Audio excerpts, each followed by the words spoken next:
ये कहानी है जॉन नाम के मछुआरे की, जो हर रोज की तरह अपनी छोटी नाव लेकर समंदर में मछली पकड़ने निकलता है। लेकिन इस दिन कुछ अलग होता है। अचानक चारों तरफ घना कोहरा छा जाता है और दूर दूर तक कुछ दिखाई नहीं देता। जॉन रास्ता भटक जाता है और इधर उधर भटकते भटकते उसे एक सुनसान नाव नजर आती है। जिज्ञासावश वो अपनी नाव उस नाव से बांधता है और अंदर जाकर देखने का फैसला करता है। जैसे ही वो उस नाव के भीतर जाता है, उसके होश उड़ जाते हैं। पूरी नाव खाली थी, न कोई इंसान, न कोई आवाज, बस रहस्यमयी सन्नाटा।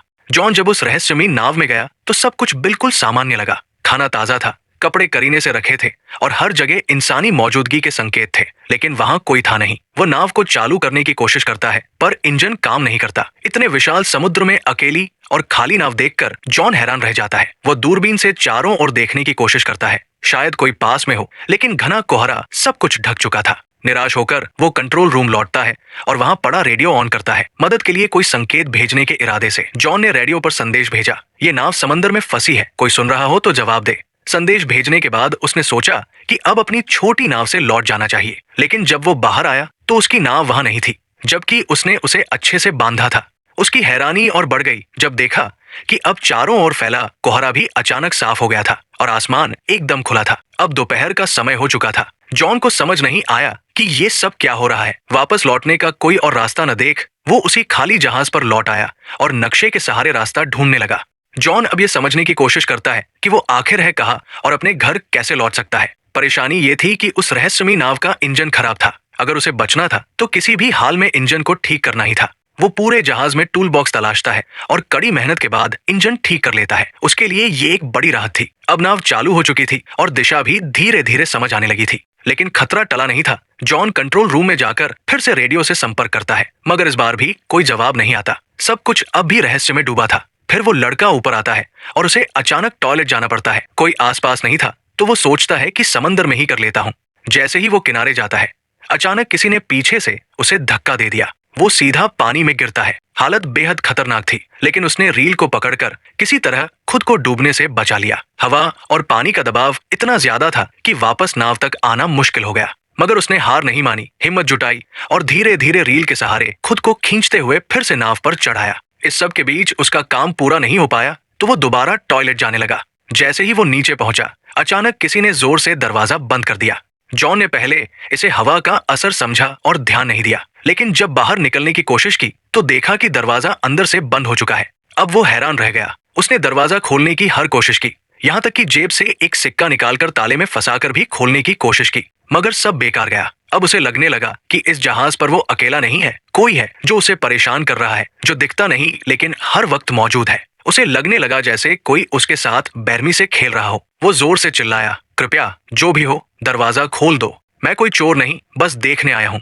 लेकिन कोई जवाब नहीं आया। अब उसे समझ आ गया कि मदद की उम्मीद बेकार है। वो केबिन की तरफ बढ़ा और अंदर जाकर जो देखा उससे उसकी रूह कांप गई। वहां खून के धब्बे थे। डरावना माहौल था, पर उसने डर को नजरअंदाज किया और एक कैंची उठाकर दरवाजा खोलने की कोशिश की, लेकिन ताला अब भी नहीं खुला। तभी पूरी नाव जोर जोर से हिलने लगी, जैसे कुछ बड़ा होने वाला हो। जॉन बेहद घबराया हुआ था। तभी उसकी नजर ऊपर की एक खिड़की पर पड़ी। वो किसी तरह उस खिड़की से बाहर निकला और चारों ओर देखा। दूर से एक विशाल कार्गो जहाज उसकी ओर आता नजर आया। उसकी दिशा सीधी उसी नाव की ओर थी। जॉन को समझ आ गया कि अगर वो जहाज टकराया तो सब खत्म हो जाएगा। अब उसे हर हाल में अपनी जान बचानी थी। उसने सिग्नल देने का सोचा, लेकिन उसके पास कुछ था नहीं। उसने तुरंत अपनी शर्ट उतारी और जोर जोर से लहराने लगा ताकि कार्गो जहाज का कोई उसे देख सके। लेकिन अफसोस, इतने प्रयास के बाद भी किसी की नजर उस पर नहीं पड़ी। अब जॉन को किसी भी हालत में अपनी जान बचानी थी। अगर उसकी नाव आगे बढ़ती रही तो कार्गो जहाज से टकराकर सब खत्म हो सकता था। तभी उसकी नजर खिड़की के पास लटकी एक रस्सी पर पड़ी। उसके दिमाग में तुरंत एक आइडिया आया, अगर वो इस रस्सी का इस्तेमाल करे तो शायद जहाज को रोक सके। उसने जल्दी से रस्सी बांधी और बाहर फेंकी ताकि नाव की गति रुक जाए, लेकिन हालात और बिगड़ गए। रस्सी इंजन के पंखे में फंस गई और खींचते हुए बाथरूम के अंदर आकर उसके गले में अटक गई। उसका दम घुटने लगा। मरने की कगार पर पहुंचकर उसने हिम्मत दिखाई और एक औजार से खुद को आजाद किया। उसकी गर्दन पूरी तरह लाल पड़ गई थी। वो लगभग मर ही गया था, बट आखिरी पल में खुद को बचा पाया। रस्सी इंजन में फंसी थी, जिससे जहाज की रफ्तार थम गई, मगर ये काफी नहीं था। भारी कार्गो जहाज फिर भी उससे टकरा गया। जोरदार टक्कर से उसका जहाज बुरी तरह हिल गया और जॉन जमीन पर गिरकर बेहोश हो गया। उसके सिर में गहरी चोट लगी थी। कुछ देर बाद जब उसे होश आया तो उसने देखा कि बाथरूम पानी से भर चुका था। मगर सबसे हैरान करने वाली बात यह थी कि वो समुद्र का खारा पानी नहीं, बल्कि एकदम साफ और मीठा पानी था, जैसे कोई जानबूझकर उसे डराने की कोशिश कर रहा हो। वो एक बार फिर टूट कर भीख मांगता है, चाहे तुम जो भी हो, प्लीज मुझे जाने दो। लेकिन फिर भी कोई जवाब नहीं आता। अब वो भूखा, प्यासा और बेहद कमजोर हो चुका था। जैसे तैसे उसने बाथरूम की शावर से पानी पिया, लेकिन जल्द ही महसूस हुआ कि पानी खत्म हो गया है। फिर जब उसने सिंक से पानी पीना शुरू किया तो हैरान रह गया।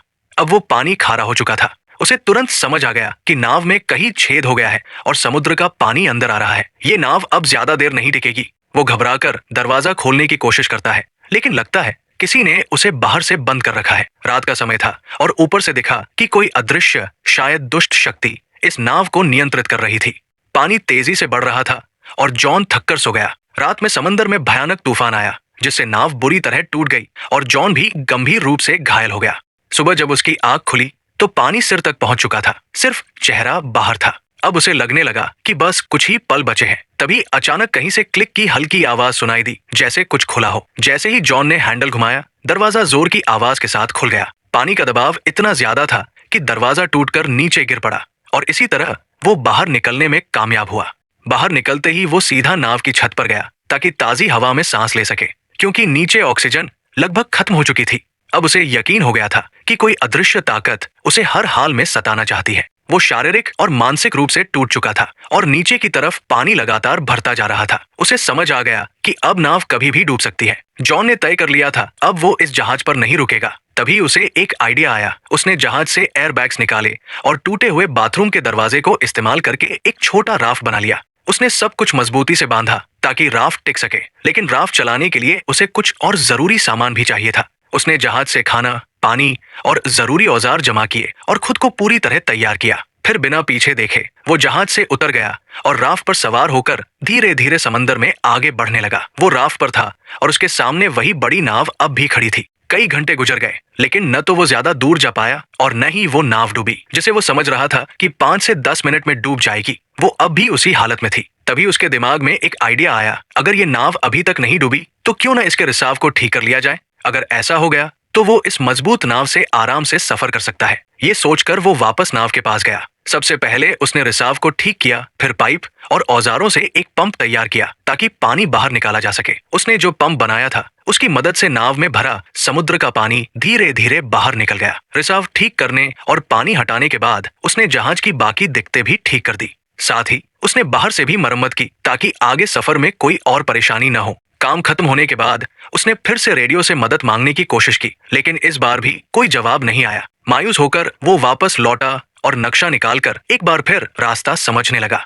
उसने नाव को आगे बढ़ाने की कोशिश की, लेकिन जैसे ही इंजन स्टार्ट किया, नाव बिल्कुल नहीं हिली, मानो फिर से उसे धोखा दे रही हो। वो नाव एकदम स्थिर थी, जैसे पानी में जड़ हो गई हो, और यही सोच उसे अंदर से तोड़ रही थी। वो पूरी तरह थक चुका था, उम्मीदें खत्म हो रही थी। तभी दूर से उसने एक और जहाज आते देखा। अब उसके पास बस एक ही रास्ता था, अपने छोटे राफ्ट से उस जहाज तक पहुंचना। वो तुरंत राफ्ट पर चढ़ा और तेजी से उस जहाज की ओर बढ़ा, लेकिन तभी वो जहाज अचानक हिलने लगा और जॉन की तरफ तेजी से बढ़ने लगा, जैसे किसी ने उसे जानबूझकर उसकी ओर भेजा हो। जॉन ने अपनी रफ्तार बढ़ाई, लेकिन वो विशाल जहाज और भी तेज हो गया और ठीक इससे पहले कि वो जहाज उसे टकराता, जॉन ने आखिरी कोशिश की और अपने बोट से कूदकर उस दूसरी नाव तक तैरने का फैसला किया जो दूर जाती दिख रही थी। लेकिन जब तक वो वहां पहुंचा, वो नाव गायब हो चुकी थी। तभी उसे एहसास हुआ कि इस रहस्यमयी नाव पर कोई बुरी ताकत है जो उसे कहीं जाने नहीं दे रही। उसने सोच लिया था कि चाहे जान चली जाए, वो इस नाव पर वापस नहीं जाएगा।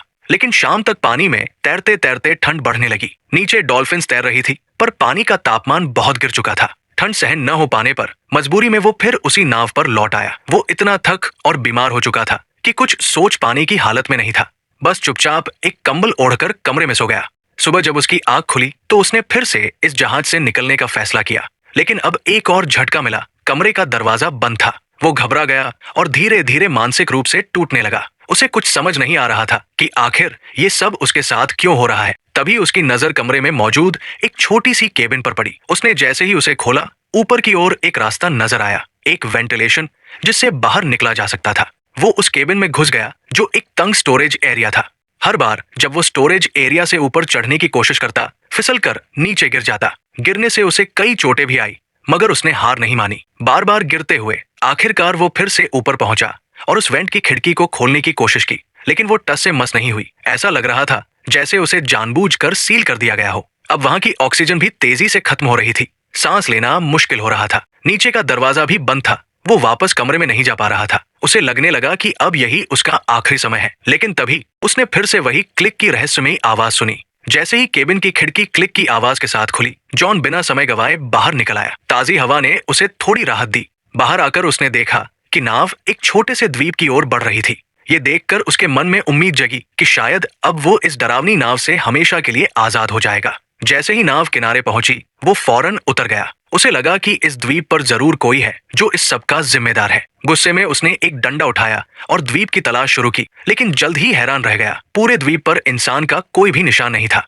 अब जॉन फिर से गुस्से और डर से भर गया था। जैसे ही वो उस द्वीप से बाहर निकला, एक नया दृश्य उसकी आंखों के सामने आया। वही रहस्यमयी नाव जो उसे यहाँ लाई थी, अब शांत समंदर में आगे बढ़ रही थी, जैसे किसी और शिकार की तलाश में हो। ये देखकर जॉन को पूरी तरह यकीन हो गया कि ये नाव और ये द्वीप किसी बुरी ताकत के अधीन है। उसे अब हर हाल में यहाँ से निकलना था। उसकी जिंदगी अब भी बाकी थी। वो खोजबीन करता हुआ द्वीप की सबसे ऊंची चोटी पर पहुंचा और वहां से उसने दूर एक और द्वीप देखा, लेकिन वो इतना दूर था कि वहां क्या हो रहा है ये वो देख नहीं पाया।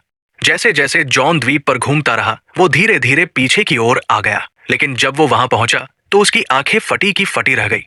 ये वही जगह थी जहां से उसकी यात्रा की शुरुआत हुई थी। सब कुछ वैसा ही था। वही उसकी पुरानी नाव ठीक उसी जगह बंधी हुई और वही लोग, जैसे कुछ बदला ही ना हो। पूरा माहौल पहले जैसा था, जैसे कुछ हुआ ही नहीं। जॉन एकटक सब देख रहा था। उसे यकीन नहीं हो रहा था कि ये सब एक बुरे सपने जैसा लगने वाला अनुभव असल में उसके साथ घटा था। लेकिन अब सवाल उठता था, उसकी नाव वहां दोबारा कैसे पहुंची और इस द्वीप की सच्चाई क्या थी? जॉन जब द्वीप के पीछे पहुंचा तो हैरान रह गया। वही जगह, वही नाव, वही लोग, जैसे कुछ भी नहीं बदला। उसे यकीन नहीं हो रहा था कि ये सब असल था या कोई बुरा सपना, मगर जो कुछ उसने झेला वो सच्चाई थी।